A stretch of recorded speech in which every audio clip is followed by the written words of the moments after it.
प्रभु यीशु मसीह के प्रिय और मधुर नाम में आप सबों को मेरा नमस्कार। मैं विश्वास करता हूँ कि इन कठिनाई के समयों में भी हम अपने अपने घरों में सुरक्षित हैं और अपने घरों में सुरक्षित रह करके परमेश्वर की स्तुति और परमेश्वर की बड़ाई हम कर रहे हैं। जो वचन आज हमारे सामने रखा गया, पढ़ा गया प्रेरितों के काम से, उसमें हम इस बात को देखते हैं कि स्तिफनुस के पत्थरवाह किए जाने के बाद वह लिखा हुआ है कि लोग इधर उधर हो गए, इधर उधर हो गए। और ये बहुत सामान्य सी बात है कि जब ऐसी स्थिति बनती है तो लोगों के बीच में भगदड़ की स्थिति पैदा हो जाती है। परंतु एक बहुत ही महत्वपूर्ण बात इस अध्याय में हम ये देखते हैं कि जो लोग इधर उधर भटके हुए थे या इधर उधर चले गए थे, वे लोग परमेश्वर के वचन को अर्थात सुसमाचार को वो सुनाते थे।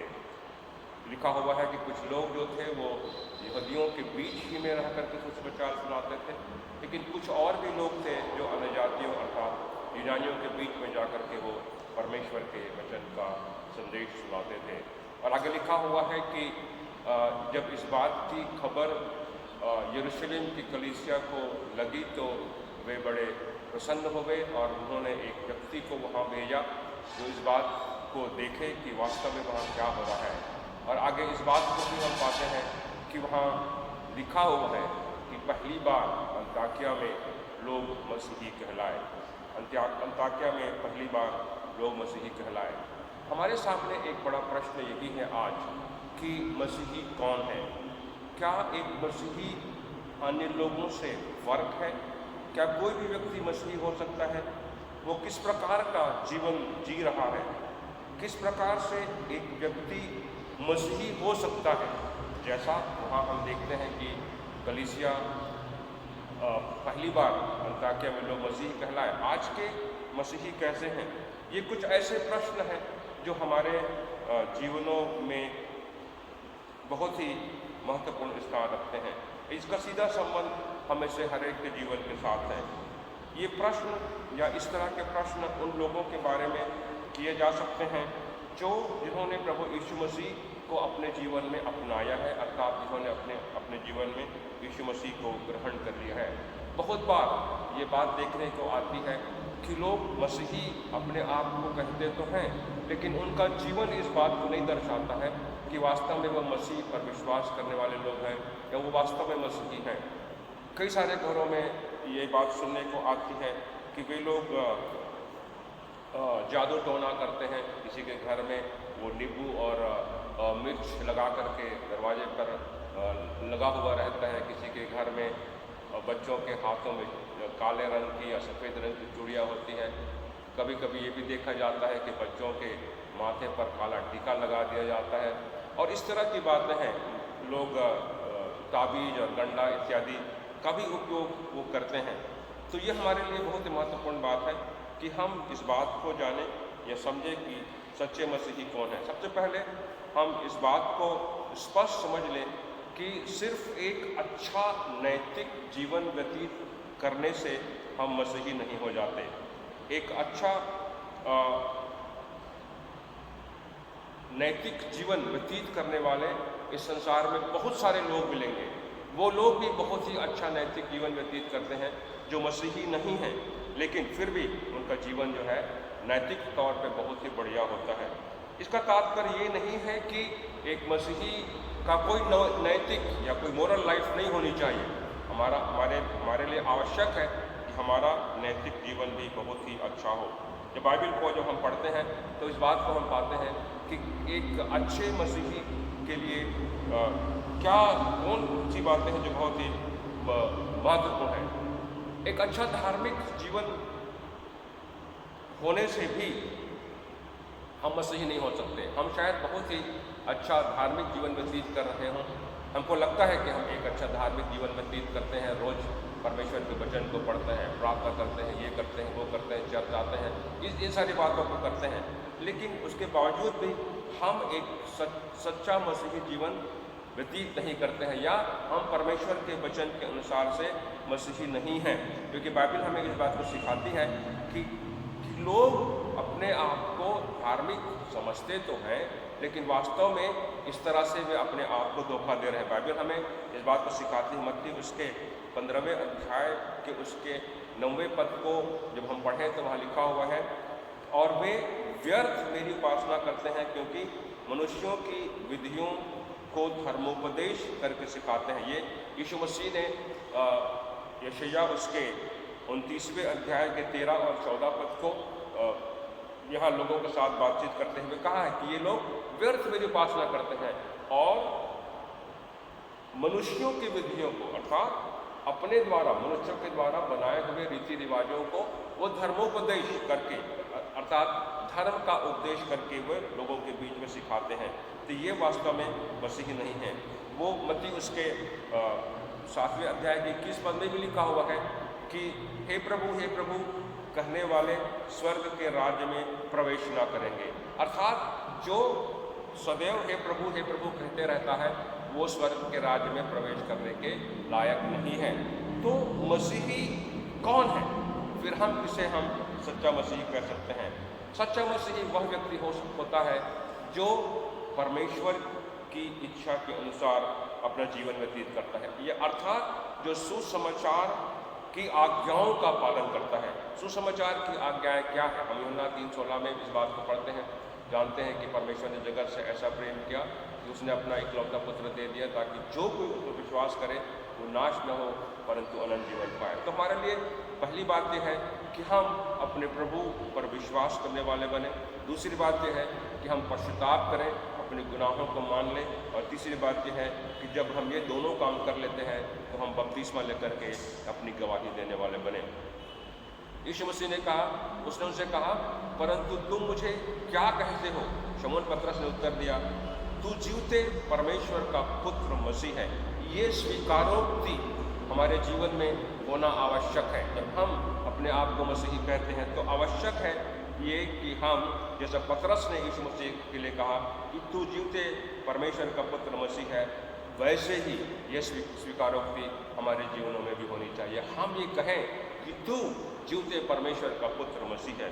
प्रेरितों के काम उसके 2 अध्याय को जब हम पढ़ते हैं, जहाँ पतरस ने लोगों के सामने संदेश लाया, और आगे हम 38वें पद में देखते हैं, लिखा है कि उसने कहा कि मन फिराओ और तुम में से हर एक अपने अपने पापों की क्षमा के लिए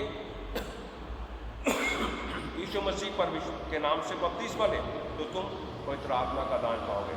बहुत ही स्पष्ट है। पतरस लोगों से कह रहा है कि मन फिराओ और तुम से हर एक अपने अपने पापों की क्षमा के लिए मन फिरा करके अपने पापों को मान लेना है और यीशु मसीह को अपने जीवन में ग्रहण करना है। रोमियो उसके 10वें अध्याय के 10 पद में लिखा हुआ है, क्योंकि धार्मिकता के लिए मन से विश्वास किया जाता है और उद्धार के लिए मुंह से अंगीकार किया जाता है। हमको इन बातों को अपने जीवन में अपनाने की आवश्यकता है। तो कौन है जिसे हम मसीही कह सकते हैं? बाइबल हमें इस बात को बताती है, मत्ती उसके 16 अध्याय के 18 पद में, और मैं भी तुझसे कहता हूँ कि तू पतरस है और मैं इस पत्थर पर अपनी कलीसिया बनाऊंगा और अधोलोक के फाटक उस पर प्रबल न होंगे। तो वे लोग जो प्रभु की कलीसिया में मिला लिए गए हैं, वो कलीसिया जो चट्टान पर बनी है, वो कलीसिया जो पतरस पर बनी है, वो कलीसिया जो पतरस के इस अंगीकार पर बनी है कि तू जीवते परमेश्वर का पुत्र मसीह है, उस कलीसिया में जब हम मिला दिए जाते हैं तब हम सच्चे मसीह होते हैं। प्रेरितों के काम उसके 2 अध्याय को फिर से वापस हम देखें, सुसमाचार का प्रचार पतरस के द्वारा किया गया। लोगों ने पूछा कि अब हम क्या करें, तो पतरस ने कहा कि मन फिराओ, अपने पापों से पश्चाताप करो। और आगे 44 पद में लिखा हुआ है, और जो उद्धार पाते थे उनको प्रभु प्रतिदिन उनमें मिला देता था। तो वे लोग जो प्रभु पर विश्वास करके उस कलीसिया में, जो प्रभु की कलीसिया है, उसमें मिला दिए जाते थे, उस संगति में मिला दिए जाते थे, वे सच्चे मसीह हैं। दूसरी बात हम देखें कि जो यीशु मसीह को पहन लेते हैं, पहला पतरस उसके 4 अध्याय के 16 पद में लिखा हुआ है, यदि मसीह होने के कारण दुख पाए तो लज्जित ना हो, पर इस बात के लिए परमेश्वर की महिमा करें। अर्थात जब हम यीशु मसीह को अपने जीवन में अपना लेते हैं तो हमारे सामने ये लिखा हुआ है दुख पाए। जब हमने मसीह को ग्रहण कर लिया है, मसीह को पहन लिया है, तो हमारे जीवनों में दुख की स्थिति आ सकती है, कठिनाई की स्थिति आ सकती है, परंतु उन सब में हम जब परमेश्वर की महिमा करते हैं, हम अपने जीवनों के द्वारा से परमेश्वर की महिमा करते हैं, तो हम सच्चे मसीह होते हैं। इसके साथ ही साथ तीसरी बात है कि वो व्यक्ति जो परमेश्वर की भक्ति और परमेश्वर की आराधना सच्चे मन से करता है। यूहन्ना रचित सुसमाचार उसके 4 अध्याय के 24 पद में लिखा है, परमेश्वर आत्मा है और अवश्य है कि उसके भजन करने वाले आत्मा और सच्चाई से भजन करें। हम कैसे परमेश्वर की भक्ति, कैसे परमेश्वर की आराधना, कैसे हम परमेश्वर की उपासना करते हैं, ये हमारे लिए आवश्यक बात है कि हम अपने आप के लिए सोचें कि हम किस प्रकार से परमेश्वर की भक्ति और आराधना करते हैं। अगर हम प्रेरितों के काम इसके 17वें अध्याय को पढ़ेंगे, जहाँ हम इस बात को देखते हैं कि वहाँ अथेने में एक ऐसा स्थान भी पाया गया जहाँ लिखा हुआ था अनजाने ईश्वर के लिए। तो वे लोग ऐसे ईश्वर की उपासना करते थे जिसको वे जानते भी नहीं थे। वो उस ईश्वर के प्रति अज्ञान थे। क्या हम आज भी अज्ञान हैं? क्या हम आज भी अज्ञानता में रह करके ईश्वर की भक्ति और आराधना करते हैं? हम ईश्वर को जानते नहीं हैं, फिर भी हम इसकी आराधना करते हैं। और फिर वापस जब हम दोबारा मत्ती को देखते हैं तो वहाँ लिखा है कि व्यर्थ मेरी उपासना करते हैं। हमारे लिए आवश्यक है कि हम सच्चाई से परमेश्वर की आराधना करने वाले बने। परमेश्वर आत्मा है, इसलिए लिखा है अवश्य है कि उसके भजन करने वाले आत्मा से परमेश्वर की आत्मा की अगुवाई में और सच्चाई से हम उसका निरंतर भजन करने वाले बने, तभी हम परमेश्वर के सच्चे लोग कहलाएंगे। और इसके बाद आवश्यक है कि हम अपने जीवन को परमेश्वर के प्रति समर्पित करें। वे लोग जो परमेश्वर के प्रति अपने जीवन को पूरी तरह से समर्पित कर देते हैं, वे सच्चे मसीह कहलाते हैं। तीतुस की पत्री उसके 2 अध्याय उसके 11 और 12 पद में लिखा है, क्योंकि परमेश्वर का वह अनुग्रह प्रकट है जो सब मनुष्यों के उद्धार का कारण है और हमें जिताता है कि हम अभक्ति और सांसारिक अभिलाषाओं से मन फेर कर इस युग में संयम और धर्म और भक्ति से जीवन बिताएं। ये परमेश्वर के प्रति जब हम समर्पित हो जाते हैं तो हम यहाँ इस बात को देख पा सकते हैं अपने जीवनों में कि हम अभक्ति और संसारिक अभिलाषाओं से मन फेर कर, अर्थात हम अभक्ति का जीवन व्यतीत नहीं करते हैं, अर्थात हमारा जीवन पूरी तरह से परमेश्वर को समर्पित होता है। हमारे जीवनों में ऐसी कोई बात नहीं दिखाई देती है जिसे हम अभक्ति कहें। और संसारिक अभिलाषाओं, संसार की अभिलाषाएं बहुत ज़्यादा इस संसार में हमको देखने को मिलती है। बहुत सारे आकर्षण हैं जिनके कारण से हम परमेश्वर से दूर जा सकते हैं। और इस युग में संयम और धर्म और भक्ति से, संयम के साथ जब हम संयमित जीवन व्यतीत करते हैं तो हम संसार की अभिलाषाओं से बचते हैं और भक्ति और धर्म से जीवन व्यतीत करते हैं। प्रकाशित वाक्य उसके 2 अध्याय उसके 10 पद में स्मुरना की कलीसिया को जो पत्र लिखा गया है उसमें ये कहा गया है, जो दुख तुझे झेलने होंगे उनसे मत डर, क्योंकि देखो शैतान तुम में से कितनों को जेल खाने में डालने पर है, ताकि तुम परखे जाओ और तुम्हें 10 दिन तक क्लेश उठाना होगा। प्राण देने तक विश्वासी रहा तो मैं तुझे जीवन का मुकुट दूंगा। बहुत ही स्पष्ट तौर पर स्मुरना की कलीसिया के लिए कहा गया है कि तुम्हारे जीवन में दुख और तकलीफें आएंगी, शैतान तुम्हें जेल में डाल देगा, परंतु इन सब के बावजूद हमको अपने प्रभु पर भरोसा रखना है, अपने प्रभु पर विश्वास रखना है। और ये कहता है कि प्राण देने तक विश्वासी रहा, अर्थात हमारे जीवन में ऐसी कोई स्थिति बन भी जाती है कि हमको अपने आप को पूरी तरह से दे देना पड़े या हमारे सामने मौत भी आ जाए, तो भी हम अपना विश्वास प्रभु के ऊपर से नहीं हटाएंगे। ये हमारा जीवन होना चाहिए। जब हम इस तरह का जीवन जिएंगे, प्राण देने तक विश्वासी रहेंगे, तभी हम सच्चे मसीही कहलाएंगे।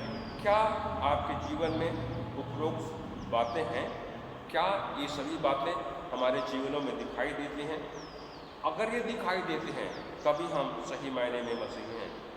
यही सारी बातें प्रारंभिक कलीसिया के लोगों में दिखाई देती थी। क्या आप परमेश्वर के वचन के अनुसार मसीह हैं? हम हमारे अपने सोच के अनुसार से नहीं, हमारी अपने संसार की रीति से नहीं, लेकिन परमेश्वर के वचन के अनुसार मसीह होना ये हमारे लिए आवश्यक है। क्या आप परमेश्वर के वचन के अनुसार मसीह हैं? अगर आप परमेश्वर के वचन के अनुसार मसीह हैं तो बहुत अच्छी बात है, लेकिन अगर आप परमेश्वर के वचन के अनुसार मसीही नहीं हैं तो ये हमारे लिए बहुत ही दुखदाई बात है। इसलिए हम अपने आप को, अपने जीवन को परमेश्वर के हाथों में समर्पित कर दें। परमेश्वर ने हम सबसे प्रेम किया, परमेश्वर ने हमारे लिए अपने पुत्र यीशु मसीह को दे दिया। हम उस यीशु मसीह पर विश्वास करें और उस पर विश्वास करके अपने आप को समर्पित करके एक सच्चे मसीही का जीवन व्यतीत करने वाले बने। परमेश्वर इन वचनों के द्वारा हमें बहुतायत की आशीष देवे। आइए हम प्रार्थना करेंगे। परमेश्वर पिता, हम तेरे पवित्र चरणों पर आते हैं, तेरे नाम को शुक्रगुजार और धन्यवाद करते हैं। तेरी दया, तेरे प्रेम और तेरे अनुग्रह के लिए धन्यवाद करते हैं। तेरे इकलौते पुत्र प्रभु यीशु मसीह के लिए जो संसार में आया, जिसके क्रूस पर मर जाने, दुख उठाने और तीसरे दिन मृतकों में से जी उठने के कारण से हम आज बचाए गए हैं। हम तेरा धन्यवाद करते हैं पिता परमेश्वर। हमें हर एक की सहायता कर कि हम एक सच्चा मसीही जीवन व्यतीत करने वाले बने। अपने जीवन में प्रभु यीशु मसीह को ग्रहण करके, अपने जीवन में यीशु मसीह को स्वीकार करके, तेरी इच्छा को जान करके अपने जीवन को जीने वाले बन सके, ताकि हम सब के द्वारा से तेरे नाम की महिमा हो सके। प्रभु यीशु मसीह के प्रिय और मीठे नाम से इस प्रार्थना को मांगते हैं, सुन और ग्रहण कर। आमीन।